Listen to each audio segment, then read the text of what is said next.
Hello everyone and welcome to my achievement guide for Juke and Peng treasure in Dead Space 2.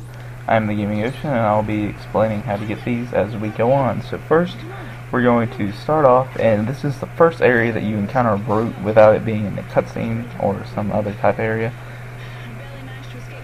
So, let me explain a little bit of what the fight's going to be, or what Juke is. Juke is the achievement that you get for killing a brute by taking off both its shoulders without taking any damage from the brute. And as you may know, this is maybe slightly difficult to do, but performed right, it's an easy task and you'll be able to pull it off no problem. I actually got this achievement by accident, so it's no problem for anyone more experienced in the game than me, which I'm sure a lot of you are. So basically, once we're in this area, the lights are going to go off and necromorphs are going to start appearing. You're going to end up talking to this guy, and I don't really care about this guy, but here's the technique. Brute basically just charges straight at you. So stasis is a real key weapon in here. You're going to stasis him, and then as soon as you stasis, try aiming at one of the shoulders. Don't aim at the other one, because the sooner you can take off one shoulder, the slower he'll get, and you won't really have to use stasis once you lop off one shoulder. So just aim for either the right or left shoulder you pick, and as soon as you get that down, he'll be slow enough to kill. Now, I don't think I aim for one shoulder in particular here, but that's my problem. And you're going to use one key weapon here. You can use a pulse rifle or plasma cutter. Those weapons I suggest for this. I wouldn't really suggest a line gun, but you can if you want to. It's you playing. So notice I just stasis him a few times.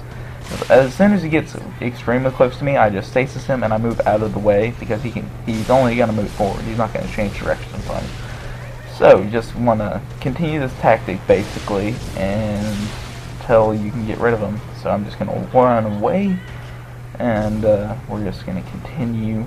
This tactic will repeat it a few times before you get done. So remember, you have some stasis recharges on you, and I have 4 stasis charges because I've upgraded my stasis. So if it's early in the game, I think that's a good investment if you're going for this achievement.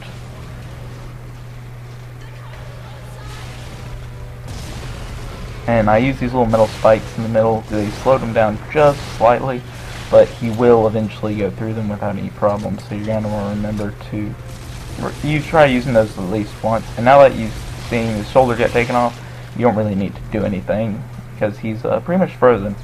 And as soon as you take off the other shoulder, you get the Juke achievement. So thank you for watching, and now we're going to go into Peng treasure. This is in chapter 7, and to be particular, Peng treasure is getting a small chess piece looking thing. It's a king, and as soon as you pick it up, you'll get the Peng treasure. It's just a hidden little treasure inside of the game. So we're at this area in chapter 7, and as you can see it'll look like this. This is also from my Let's Play of Dead Space 2, so I might not have gotten it perfect on the first try, but you're going to basically take off the vent thing. You're going to change the vent's direction, and you're going to want to go into the one that goes to the left if you're going straight for the Peng treasure, but you're going to have to go to both of them anyways, so you can't go to the right and then get the Peng treasure to the left.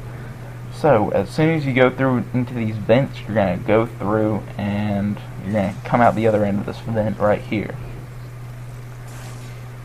And look around, there are 3 things you can take off with your telekinesis or grab or whatever you call it, and then you're basically just going to take all those off. So as soon as you have it, there are 2 plugs in the first 2 each, and then the last one has 4 holes for the plugs to go into.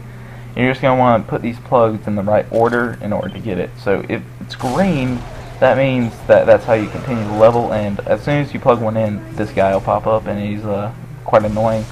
So I'm just going to take him off right quick. And it doesn't matter, he's going to show up either way, so just watch out for that. And as soon as you kill him, you can get back to work. So if it's green, that'll continue with the level, but you don't want it to be green. You want to change it just a little bit, and you want it to be bluish, red, purplish color, like there. That's it. You don't want it to be red. Red will do absolutely nothing for you. So you're just going to take the rest, and you're just going to plug them in until you've gotten all of them to work. You don't want that.